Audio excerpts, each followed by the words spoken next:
The privilege of the church, I think that should be looked at. Yeah. And it's probably not justified in today's situation.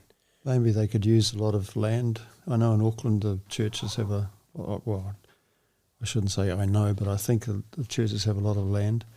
They own half of Queen Street. Do they? Yeah. Why not affordable housing with all the church property? That would be good, for the people living in front of the churches in the street. They could stay in.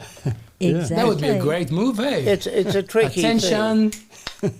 Well, we have to do something. It's a tricky thing, though. You've got to be careful here, because a lot of the people doing good works and giving them food and clothing and housing, they're religiously motivated, and I respect that.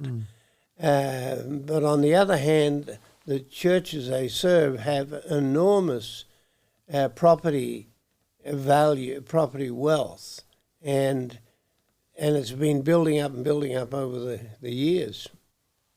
That sounds like a great article for the Informer. I know. And if the Informer doesn't want to publish, Pauline, you can write it and Courier Mail will publish. The thing is, though, when you get to a small community, Leo, the churches are not wealthy. They just, aren't they sub branches of a big centralised? They would pay fees to that centralised group. Oh, okay. So probably the issue is with the centralised group. So in some denominations, each congregation pays fees to a group, and that's to do with the costs of. But there are genuine costs related to hanging on to buildings that are not really servicing anybody on some of the best real estate in the country. In the churches I've served, we have never had large dollops of money from some central organisation. All the churches I've served have to send some money to the central organisation.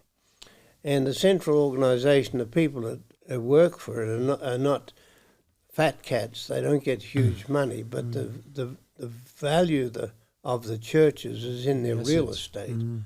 And they try to handle it in the best way they can, I'm sure.